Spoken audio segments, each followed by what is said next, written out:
The Women's Fund for Scotland is Scotland's only dedicated fund for women and girls. I'm Susan Morrison, and this is our podcast where we talk to inspiring women improving the lives of those women and girls today. In this episode, we are going to speak to Godsal from Glendale Women's Cafe. We'll be talking about building resilient communities and why it's so important to get a great big hug when you come through the door. Thank you for joining us today, Godsal. How are you? I'm good, thank you. How are you? I'm very well. Have you got a cup of tea there? I have a cup of tea.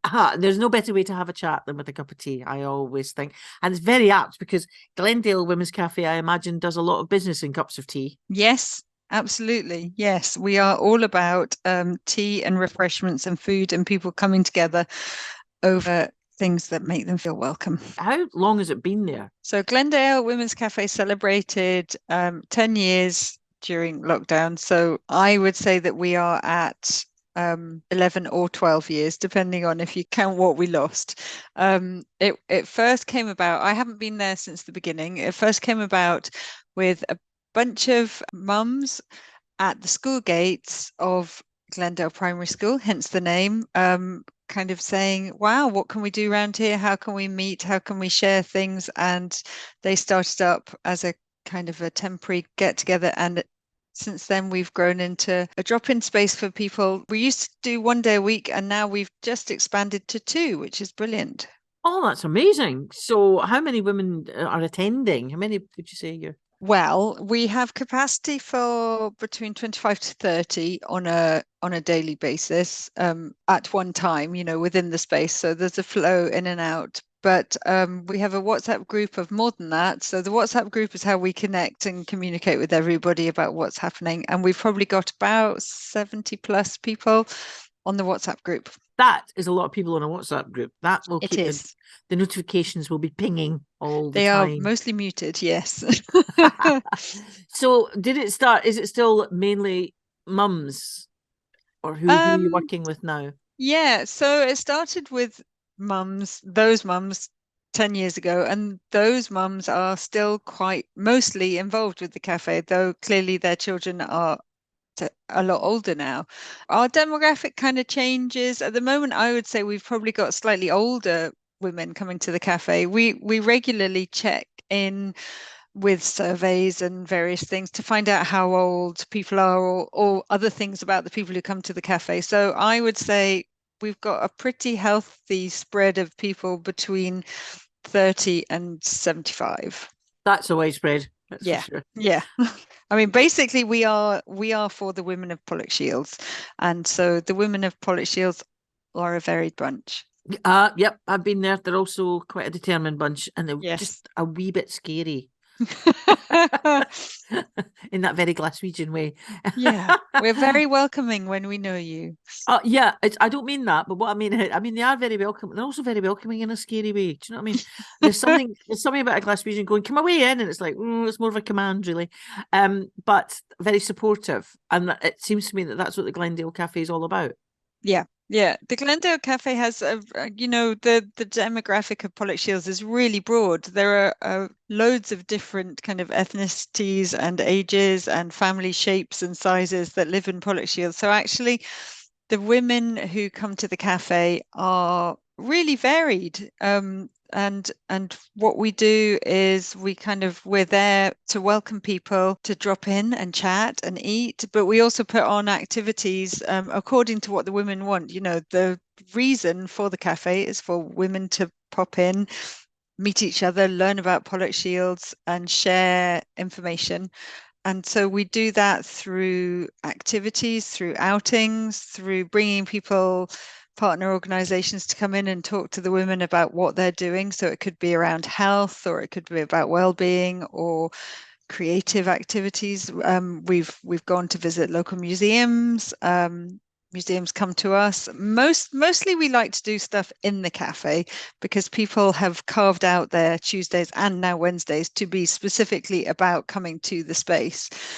So if we want to take people away, they're sometimes a bit hesitant, want to stay. Having said that, we really like going out to local museums, and actually we've been doing that in smaller groups, which is nice because 30 people on an outing can be a bit overwhelming and exhausting. Whereas if you've got 10 people, we've got the local subway, you're learning to go on the subway, navigate your way around the city, go to different places.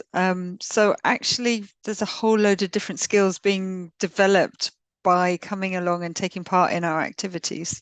It's amazing how much you have to learn if you have to go just from point A to point B in somewhere new. I'm Yes. thinking about even if you're on holiday and you want to go from the town that you've gone to on holiday in Spain, say, and you want to go to another one, you have to learn how to navigate all that travel. So it's amazing how much you can learn on a little outing. Yes, and we have a range of languages spoken within the cafe as well. So actually, quite a lot of the women don't have English as their first language. So there's simple things like knowing how to say the name of where you're going, working that out. I'm delighted to say that we've taken some people for the first time on the subway, which is brilliant because then they're learning to get around their city better and more easily. And the great thing about the Glasgow subway is you can never get on the wrong train. Yeah, exactly. You just keep going round and round and round. My son was very young. I live in Edinburgh now, but we went through to Glasgow, and he was on the subway, and he couldn't believe, to his delight, that you just went round and round and round and round and round. And we spent the whole Brilliant. day. We were supposed to go somewhere else, but we never did. We just went round, round, round, round. And then for a change, I would get off and we'd go in the other way. So we went the other way. Yeah, well, you have to, undizzy yourself. So Yeah, you that's do a bit. good. Yeah. So tell me, what's a physical space like in the cafe? It's quite an open space. It's a shop front, essentially. We rent it. It's a community space from Southside Housing, so we rent it for the 2 days that we're in there. Other projects use it on other days. And it's an open space with two big, lovely windows. So, you go in and we've got tables that we can set up and we move around in different configurations depending on what we're doing. We also have a kitchen area, but we normally set things up so that women can help themselves to teas, coffees, biscuits. We always provide food. That's quite a key thing. When we first started, it was teas and biscuits. And we soon realized that if people are coming for a day, we want them to have a healthier life than surviving on tea and biscuits. So actually, that's one of the core things that we try to ensure that we have funding to be able to deliver food. So we quite often have soup or dal or curry available at lunchtime for people to help themselves to as well. We also have a couple of spaces at the back where we can have smaller breakout sessions or one-to-one sessions. A lot of the women who come to the cafe are Muslim as well, so we can use one of those rooms for prayer, which is particularly important at certain times of year. Yes, that's very true. Very very important indeed. It sounds like a great bustling, busy space that you're It in, can though. be very noisy. Very noisy. It's brilliant. It's really colourful as well, actually. We've kind of taken over the space a little bit because although I said people share it, we've got a lovely banner that we made as one of our projects. So that's on the wall. There's a couple of cupboards that we've painted with blackboard paint so that we can use chalk to write and draw on there when we've got things happening. We've got bunting that we made as one of our projects. So we've got that on the wall as well. So it's a nice space as well with leaflets too that people can pick up and learn about the local area. I see. That's another thing I was about to ask you. Was that you're not just a cafe. You're more of a information dispenser. Yeah. So what I would say is, yeah, cafe can sometimes be a little bit confusing where you don't come in and buy things from us. Everything you take for free. We don't charge. So cafe as in a space to come together and chat and be warm and welcomed, I suppose. And yes, if we don't have the information, we will signpost people to other places. But so I'm the project coordinator, and then there's a cafe manager who's the hugs that welcomes people into the cafe as they come in, and she has lots of information, provides the food, and we have a walk leader who takes people around once a week for an hour-long walk around the neighbourhood, and we also have a session worker who works with us, and she also does some creative activities sometimes as well. So between us, we can devise activities or bring other people in to share information. I love that you have a member of staff that you've designated the hug. Oh man, if we didn't have Parveen there, I mean, it wouldn't be the same. She is the hugger. We're actually thinking about changing the role, her job title, because cafe manager sounds quite strict, and I think we're changing it to cafe mother. Oh, how warm and welcoming that must be. So you got some funding from the Women's Fund for Scotland, Yes. and I believe that was for a particular project. So that was for essentially some of those core things like catering and doing the walks and creative crafts and activities. Yeah. So the core things that the cafe is about, projects around that. And when you do these activities, you must have these women coming together. I mean, the noise must be tremendous. The noise is brilliant. The noise is brilliant. I mean, I can hide in the back room. And what I didn't mention was massage as well. Massage is something that we offer. We have two massage practitioners who come in, and we're able to do it depending on where we get funding. It means how frequently we can do it. But we've done that from the beginning. We found it's a really key thing. Women don't look after themselves as much as anybody else. Quite often they put themselves last. So this is offering people a long 5-minute slot of free kind of neck and shoulder massage or soothing techniques or hand, depending on how many people we have in the space each time. But every time we say we've got massage on, suddenly that's an even busier week. And yeah, like you say, the noise can be really high with people talking and chattering and having food, and yeah, it's invigorating. Yes, it's lovely. There's something. The sound is, to me, it's always wonderful. There's nothing worse to me actually than a room full of silent women, because it usually means that That doesn't happen very often. If I have to say something to everybody, getting their attention, I have to end up being like a school teacher and kind of clapping until everybody is quiet, and then, making my little timid announcement about whatever it is that's coming up. yeah, I get the feeling that if you stood there and just politely coughed, like, nobody's going to pay any attention at all. No, not at all. So you're actually breaking down barriers of isolation for these women. That's very important in today's world, isn't it? Yes, it's really particularly important. I mean, I think a lot of the women who come, like I've said, are from a BME background, and many women who come to the cafe, this is their opportunity to get out from their homes that they share with family, and they don't have any other time that they go out and have time for themselves. So this is a really important time for those people. And then other people, yes, if people aren't going to a job or going to meet other people, this is a way to gain confidence in meeting people, confidence in learning about your local neighborhood, also confidence for those women who don't speak English as a first language. This is a space to come and practice. We have a few different languages spoken in the cafe, and some women, for them it's a space to come and meet other people who speak the same language as them, where they can speak together. But for others, they really want to practice speaking English and getting help to be able to do things like going to the doctors and having talking to the doctor about your appointment. I mean, I think those are certain things that we've helped people with as well, accessing forms online, simple things, but thinking simple things if you know how to do it, but it's not always the case. I know. Well, I speak as a person who looks at a form and just goes, "Oh God!" So yeah, and you can read it.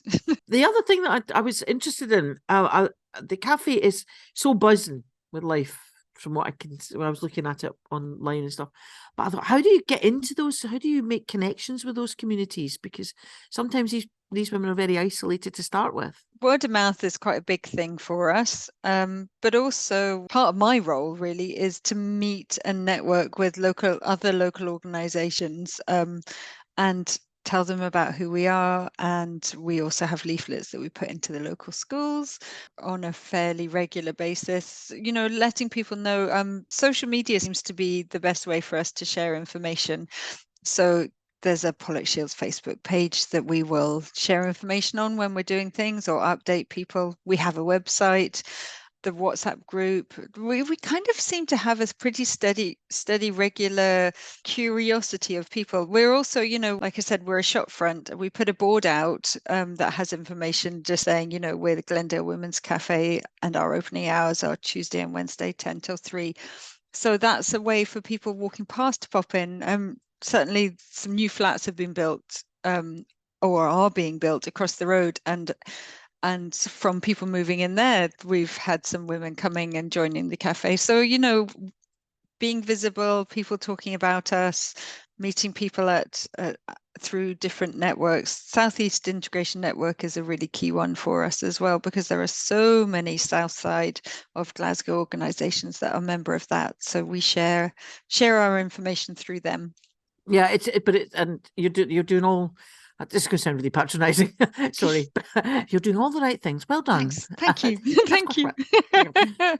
Listen to me talking as if I know what I'm talking about. But it's breaking down those walls of isolation for women in cities where they don't even speak English as a first language. I think it's utterly crucial, absolutely vital.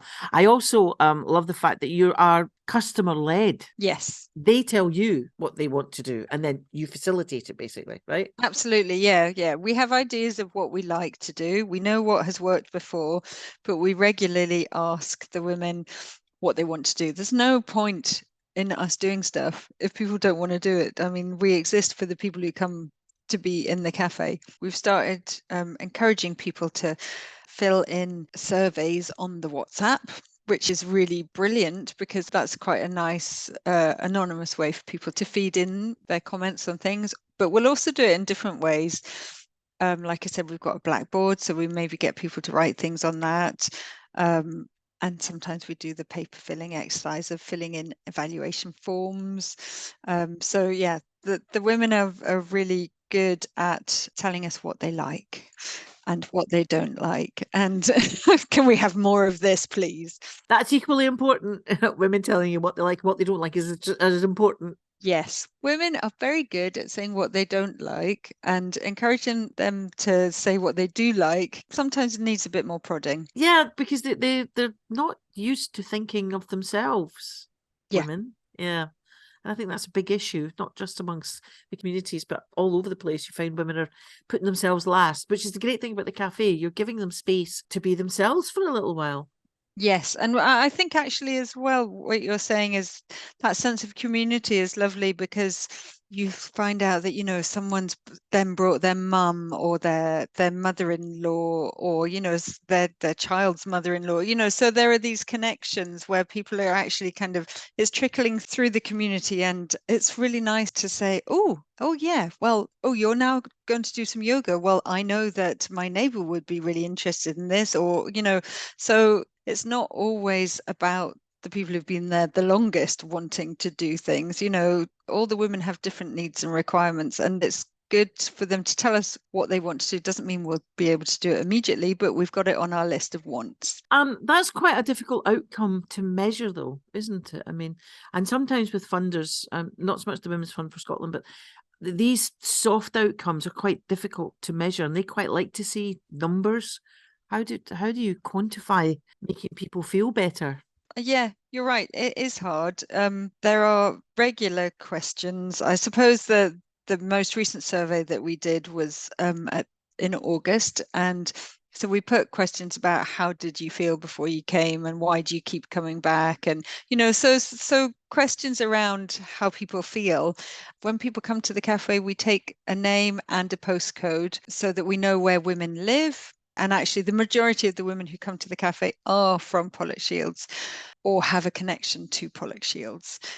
So yeah, collecting data, we get numbers, we get postcodes, we get ideas on what they like. And I think we take photographs of activities happening, not necessarily with women in the photos. Other groups I've heard of have taken footage that's been anonymised as well, images, and some funders are happy to look at that as outcomes, not the usual good old-fashioned spreadsheet, tick, tick, tick, tick, tick, tick, tick. So yeah, I mean, I guess we sometimes pick people as case studies and write case studies studies about, their development. Certainly the woman who is our session worker came as a visitor to start with, and she now has gained confidence in her skills, and we've kind of noted those and recognized what she can do. So we've, brought her on to, she's gone off and led workshops other places. We now pay her as a regular person in the cafe, having a role there. So actually,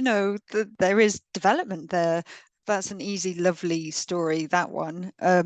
So you took a woman who came to you for a cup of tea and is now a very huggable member of staff. Yeah, she's very generous with her hugs, and she's brilliant and really creative, and a real kind of key member of the team now, talking about what we want to do and how we can do it and who we can reach. And I mean, that's the other way of finding out what people want to do.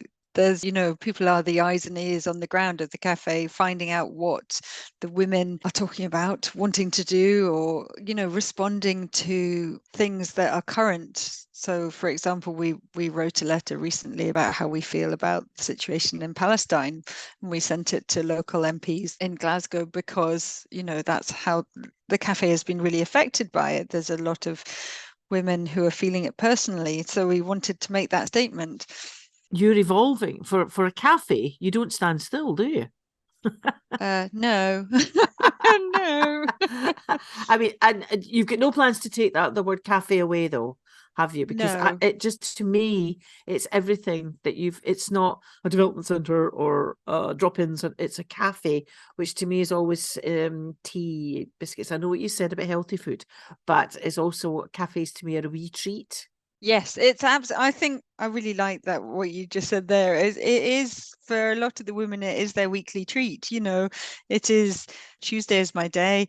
Nothing else happens on that day, and quite often, the women work things around it. We've got one woman who she used to come on a Tuesday, then she got a job 5 days a week. She negotiated her job so that actually she works longer hours other days, so she can come on a Tuesday. Whoa. You must be doing something right. It's brilliant. It's lovely. How fabulous is that? What's the future going to hold for the Glendale Women's Cafe? What do you think? Well, when we ask the women at the cafe what the future looks like, which we have done before, they say a house with a kitchen and a garden and an upstairs. And wouldn't that be amazing? I mean, the future just depends on, I don't know, it's not going away. No, if we had more funds, we could be bigger, but we like to be in Pollokshields. We don't want to go anywhere else. That's where we're rooted. A bigger space, maybe.